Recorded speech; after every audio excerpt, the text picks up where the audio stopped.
Assalamualaikum warahmatullahi wabarakatuh. Kami dari kelompok 7 ingin mempresentasikan tentang aspek keberlakuan pada perencanaan laba dan penganggaran. Sebelumnya, izinkan untuk kami memperkenalkan dari anggota kelompok kami. Yang pertama, ada Muhammad Sendi Saputra dengan NIM 2020-12122. Yang kedua ada Aida Nurul Husnina dengan NIM 2020-12153. Dan yang ketiga ada Niken Hidayah dengan NIM 2020-12154. Dan yang keempat ada Aditya Dwi Bagaskoro dengan NIM 2020-12155. Dan yang kelima ada Eni Kartika Sari dengan NIM 2020-12158. Dan yang keenam ada NIM Vina Berliana Novitasari dengan NIM 2020-12159. Dan yang terakhir ada Laila Hikmatul Maula dengan NIM 2020-12161. Selanjutnya, materi pertama akan dibacakan oleh teman saya.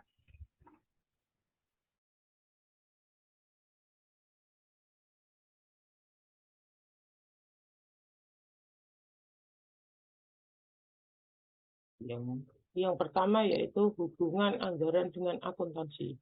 Anggaran dan akuntansi memiliki kaitan erat di mana akuntansi menyajikan data historis yang sangat bermanfaat untuk mengadakan estimasi yang akan dituangkan dalam anggaran dan untuk melakukan pencatatan sistematis dan teratur tentang anggaran itu nantinya.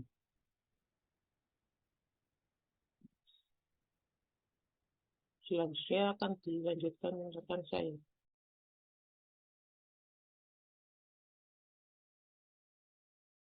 Selanjutnya ada pengertian anggaran. Next.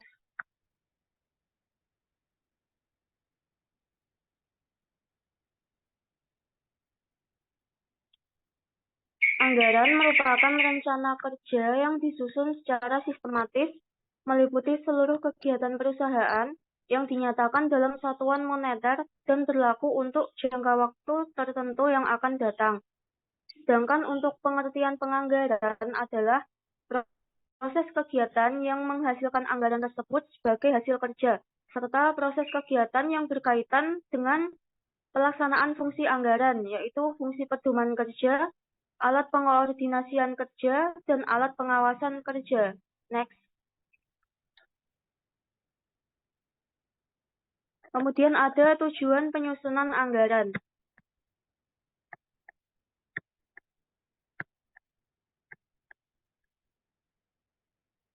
Tujuan penyusunan anggaran yang pertama adalah untuk menyatakan harapan atau sasaran perusahaan secara jelas dan formal, sehingga bisa menghindari kerancuan dan memberikan arahan terhadap apa yang hendak dicapai oleh manajemen.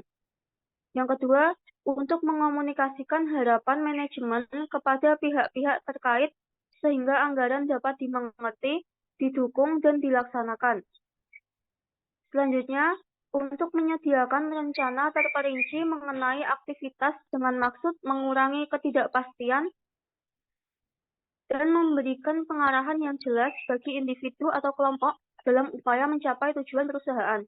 Tujuan yang keempat adalah untuk mengkoordinasikan cara atau metode yang akan ditempuh dalam rangka memaksimalkan sumber daya. Tujuan yang terakhir adalah untuk menyediakan alat pengukur dan mengendalikan kinerja individu atau kelompok, serta menyediakan informasi yang mendasari perlu tidaknya tindakan koreksi. Selanjutnya akan dijelaskan oleh rekan saya. Selanjutnya yaitu model penyusunan anggaran. Next. Para penyusun anggaran harus menyadari bahwa kondisi perusahaan ditentukan oleh kondisi ekonomi, sosial, dan politik. Jika terjadi perubahan politik, maka akan terjadi perubahan aktivitas ekonomi. Selanjutnya, menentukan aktivitas perusahaan. Bagi perusahaan yang berskala internasional, perubahan kondisi politik global menjadi acuan pokok dalam penyusunan anggaran. Dalam anggaran dikenal prinsip-prinsip anggaran, yaitu proses pembuatan anggaran yang harus berdasar pada struktur organisasi yang memberi batasan tanggung jawab fungsional. Batasan tanggung jawab inilah merupakan dasar dibuatnya anggaran. Semua level manajer harus menyiapkan anggaran untuk divisi, bagian, dan seksinya masing-masing karena suatu perusahaan itu terdiri dari beberapa divisi, maka perlu dibuat panitia anggaran untuk mengkoordinir, menyeleksi, dan memutuskan anggaran secara keseluruhan. Next.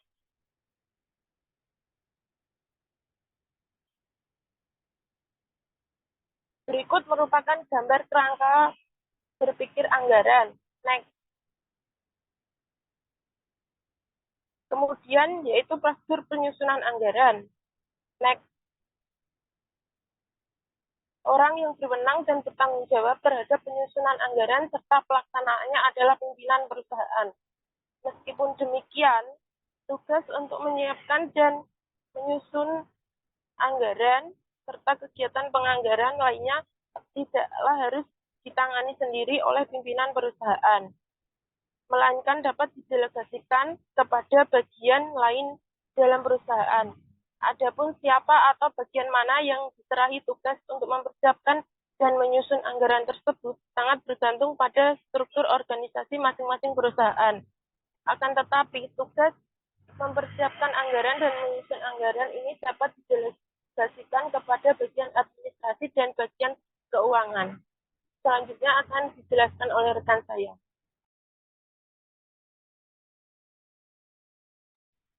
Selanjutnya, berbagai fungsi perencanaan laba dan anggaran. Yang pertama, yaitu perencanaan laba adalah pengembangan dari rencana operasional untuk mencapai sasaran dan tujuan. Dan anggaran ialah merupakan rencana yang dicurahkan ke dalam keuangan atau alat manajerial yang memastikan pencapaian target organisasi.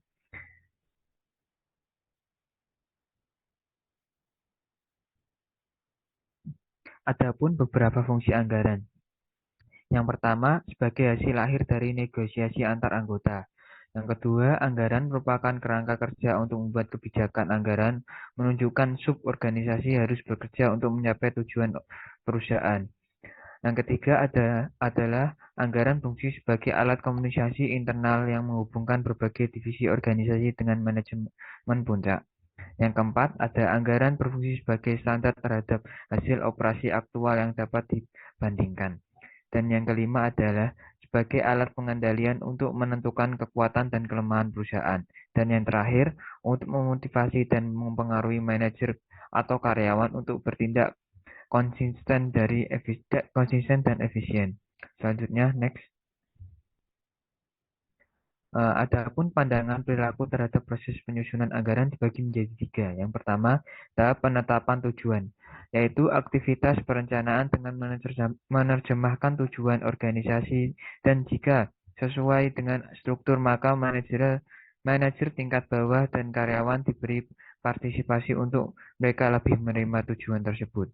Yang kedua, ada tahap implementasi, digunakan untuk mengkomunikasikan tujuan dan strategi organisasi serta memotivasi orang agar tercapai harus dikomunikasikan secara efektif. Yang terakhir ada tahap pengendalian dan evaluasi kerja. Di tahap ini, siapa yang memberi input untuk mengambil keputusan, menyetujui rencana, mengimplementasikan anggaran, bertanggung jawab atas penyusunan laporan kinerja, mengevaluasi varian, dan bertanggung jawab dalam menyarankan tindakan perbaikan dengan segera. Selanjutnya akan dibacakan teman saya. Ada konsekuensi disfungsional dari proses penyusunan anggaran. Berbagai fungsi anggaran seperti penetapan suatu tujuan, pengendalian, dan mekanisme evaluasi kinerja dapat memicu berbagai konsekuensi disfungsional, seperti rasa tidak percaya, resistensi, konflik internal, dan efek samping lainnya yang tidak diinginkan. Adapun rasa tidak percaya diri, yaitu anggaran merupakan sumber tekanan yang dapat menimbulkan rasa tidak percaya diri, rasa permusuhan, dan tingkat kinerja menurun karena anggaran menampilkan kesan infleksibilitas. Yang kedua yaitu konflik internal. Anggaran memerlukan interaksi antara orang-orang pada berbagai tingkatan organisasi yang berbeda. Maka dari itu, konflik internal dapat berkembang sebagai akibat dari interaksi ini atau sebagai akibat dari laporan yang membandingkan suatu departemen dengan departemen lain. Yang ketiga yaitu ada resistensi. Meskipun anggaran telah digunakan secara luas dan manfaatnya sangat didukung, akan tetapi masih ditolak oleh banyak partisipan dalam organisasi. Salah satu alasan utama dalam hal ini yaitu anggaran dapat menandai dan membawa perubahan sehingga merupakan suatu ancaman terhadap status quo. Yang terakhir yaitu ada efek samping lain yang tidak diinginkan. Pada anggaran, efek samping lain yang tidak diinginkan yang dapat berkembang adalah penekanan yang berlebihan pada kinerja departemental dan kurang menekankan pada kinerja organisasi secara keseluruhan. Next.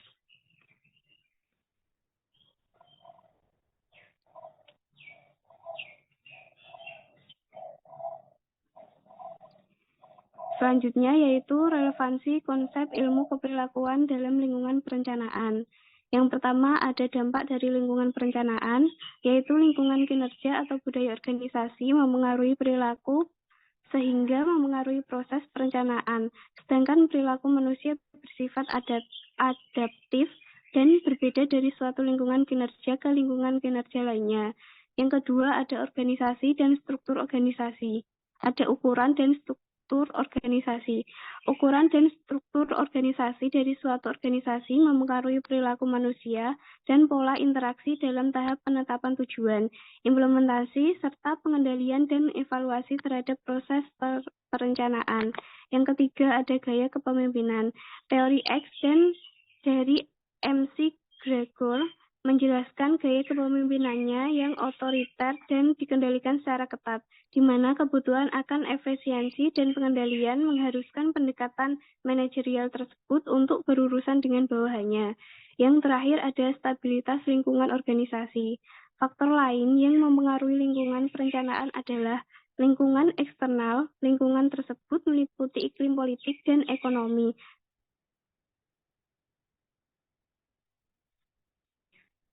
Ketersediaan pasokan, struktur industri, dan yang melayani organisasi, hakikat persaingan, dan lain sebagainya. Selanjutnya akan disampaikan oleh rekan saya.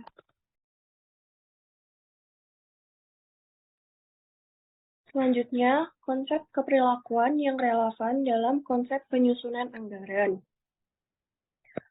Yang pertama, ada tahap penentuan tujuan, di mana tujuan umum dari manajemen puncak diterjemahkan ke dalam target-target yang pasti dan dapat diukur bagi organisasi serta setiap subunit utama atau pusat-pusat pertanggungjawaban, di mana tujuan organisasi sangat dipengaruhi oleh tujuan anggota organisasi yang dominan secara kolektif mempunyai kendali yang mencukupi atas sumber daya organisasi untuk membuat komitmen atasnya ke arah tertentu untuk atau menahannya dari yang lain. Tujuan dipandang sebagai suatu kesepakatan yang kompleks, yang terkadang mencerminkan kebutuhan individual atau tujuan pribadi yang saling bertentangan dari anggota organisasi yang dominan.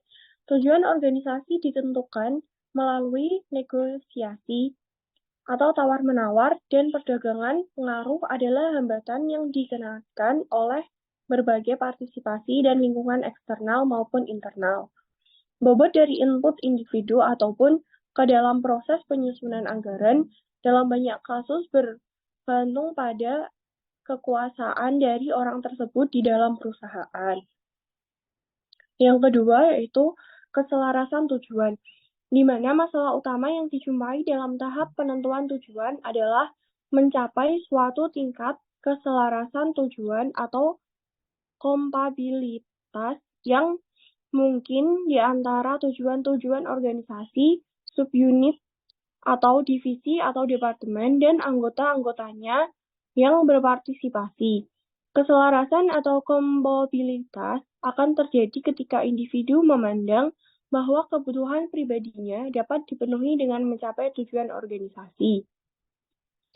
Jika tujuan organisasi dipandang sebagai alat untuk mencapai tujuan pribadi atau memenuhi kebutuhan pribadi, maka tujuan organisasi akan memotivasi karyawan untuk menyelesaikan tindakan yang diinginkan. Jika keselarasan tujuan tidak ditetapkan, maka berbagai masalah dapat berkembang. Manajer dari subunit yang berbeda mungkin bekerja untuk tujuan yang saling bersaing, semangat persaingan, dapat menggantikan semangat untuk bekerja sama atau perasaan putus asa dapat menyerap ke dalam tingkat manajerial. Yang ketiga ada partisipasi. Partisipasi adalah proses pengambilan keputusan bersama oleh dua bagian atau lebih pihak, di mana keputusan tersebut akan memiliki dampak masa depan terhadap mereka yang membuatnya. Dengan demikian, organisasi harus memutuskan apakah akan melibatkan manajer tingkat menengah, manajer tingkat bawah, penyelia, mandor, pekerja pabrik, atau pekerja kantor dalam penyusunan proses anggaran. Kemudian, keputusan mengenai aktivitas anggaran di mana anggota-anggota organisasi ini akan berpartisipasi harus dibuat. Dalam pengertian yang lebih luas, partisipasi merupakan inti dari proses demokratis sehingga tidak alami jika ditetapkan dalam struktur organisasi yang otoriter. Dengan demikian, dalam organisasi besar dan demokratis, besar dan birokratis yang dikelola secara sentral, partisipasi dalam menentukan tujuan dan menetapkan sasaran akan berdasarkan definisi terbatas pada sekelompok eksklusif puncak. Manajemen puncak akan menyusun anggaran dan meneruskannya ke bawah, sehingga kelompok pemerintah yang harus dipenuhi. Selanjutnya ada manfaat dari partisipasi. Salah satu manfaat dari partisipasi yang berhasil adalah partisipasi menjadi terlibat secara emosi dan bukan hanya secara tugas dalam pekerjaan mereka. Partisipasi dapat meningkatkan moral dan mendorong inisiatif yang besar pada suatu tingkat manajemen. Partisipasi juga berarti meningkatkan rasa kesatuan kelompok yang pada gilirannya cenderung meningkatkan kerjasama antar anggota kelompok dalam penetapan tujuan. Tujuan organisasi yang dibantu penetapannya oleh orang-orang tersebut kemudian akan dipandang sebagai tujuan yang selaras dengan tujuan pribadi mereka. Proses ini disebut dengan internalisasi tujuan. Kurangnya internalisasi tujuan dapat menimbulkan konflik antar tujuan pribadi individual dan yang terkait dengan karyawan, karena tujuan dan kebutuhan pribadi biasanya mendominasi tujuan organisasi. Kurangnya internalisasi tujuan dapat dihubungkan dengan penurunan dalam moral dan produktivitas. Yang terakhir ada batasan dalam permasalahan partisipasi, yaitu bahkan dalam kondisi yang paling ideal sekalipun, partisipasi dalam penetapan tujuan mempunyai keterbatasannya sendiri. Contohnya, yaitu para manajer bisa memasukkan atau slack organisasional ke dalam anggaran mereka. Slack adalah selisih antar sumber daya yang sebenarnya diperlakukan untuk secara efisien menyelesaikan suatu tugas dan jumlah sumber daya yang lebih besar dan diperuntukkan bagi tugas tersebut. Dengan kata lain, slack adalah pengelembungan anggaran. Manajer menciptakan slack dengan cara pendapatan lebih rendah, mengestimasikan biaya lebih tinggi, atau menyatakan lebih tinggi jumlah input yang dibutuhkan dalam produksi suatu unit output. Mereka melakukan hal ini untuk menyediakan suatu margin keselamatan atau margin of safety untuk memenuhi tujuan yang dianggarkan. Hal ini memberikan lebih banyak fleksibilitas dan ketidakpastian kepada manajer untuk mencapai tujuan pribadi dan organisasi. Harusnya ada kehati-hatian dalam memastikan bahwa dokumen anggaran agar menghindari kekurangan yang berkaitan dengan anggaran yang terlalu ketat atau terlalu longgar, sebagaimana kebanyakan hal lainnya. Status dan pengaruh suatu organisasi juga dapat menghambat partisipasi yang efektif. Orang yang menduduki posisi organisasi lebih tinggi memiliki kepribadian yang lebih dominan atau memiliki status sosial yang lebih besar, mungkin memiliki pengaruh yang lebih pada proses penentuan kebijakan dan penetapan tujuan. Orang yang kurang dominan mungkin melihat penyusunan anggaran secara partisipatif merupakan permainan di mana mereka dipaksa memerankan, yaitu orang yang hanya bisa berkata ya. Selanjutnya akan dilanjutkan oleh rekan saya. Tahap implementasi. Next. Tahap implementasi adalah setelah tujuan organisasi ditetapkan, Direktur Perencanaan mengkonsolidasikan ke dalam anggaran formal yang komprehensif. Tahap implementasi ini dibagi menjadi dua, yaitu ada pengomunikasian anggaran dan kerjasama dan koordinasi. Yang pertama ada pengomunikasian anggaran. Ada yang disebut dengan controller atau direktur, yaitu perencanaan bertanggung jawab untuk mengimplementasikan anggaran.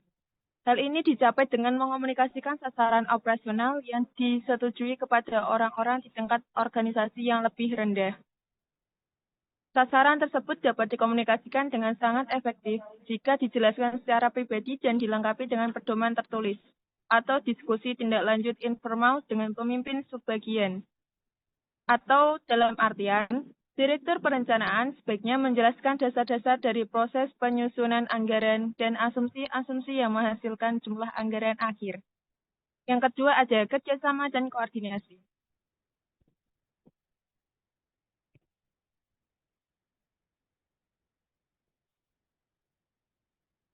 Implementasi anggaran yang berhasil membutuhkan kerjasama dari orang-orang dengan beraneka ragam keterampilan dan bakat. Setiap dimensi dari rencana tersebut harus dijelaskan dengan hati-hati kepada mereka yang bertanggung jawab untuk mengambil tindakan guna mengembangkan dalam diri mereka suatu perasaan akan keterlibatan dan nilai penting dari mereka dalam konteks anggaran keseluruhan.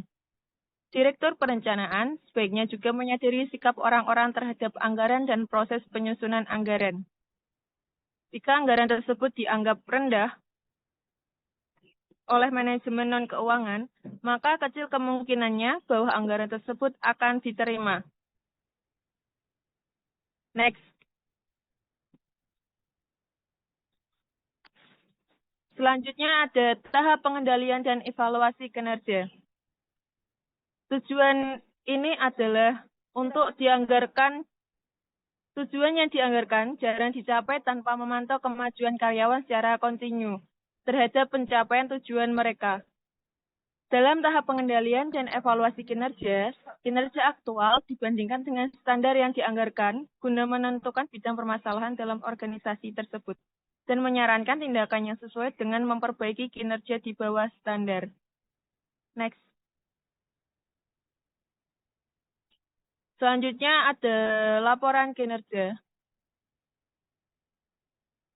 Untuk mempertahankan pengendalian atas biaya dan untuk menjaga agar karyawan termotivasi ke arah pencapaian sasaran, laporan kinerja sebaiknya disusun dan didistribusikan paling tidak secara bulanan.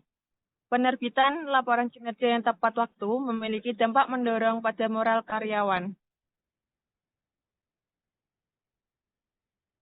Penerbitan laporan kurangnya umpan balik kinerja, penundaan dalam umpan balik, dan jarangnya atau sporadisnya umpan balik memiliki dampak yang menghilangkan moral dan kinerja. Selain itu, ditemukan bahwa umpan balik yang meningkat menghasilkan peningkatan dalam akurasi tugas dan keyakinan serta hubungan yang tinggi.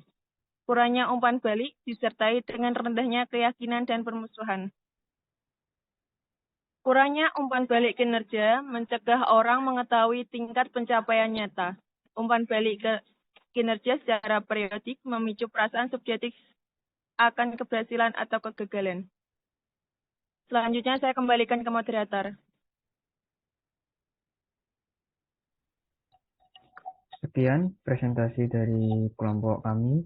Mohon maaf jika ada kekurangan karena kesempurnaan hanya milik Allah. Jika ada pertanyaan bisa diketik di kolom komentar YouTube. Terima kasih. Wassalamualaikum warahmatullahi wabarakatuh.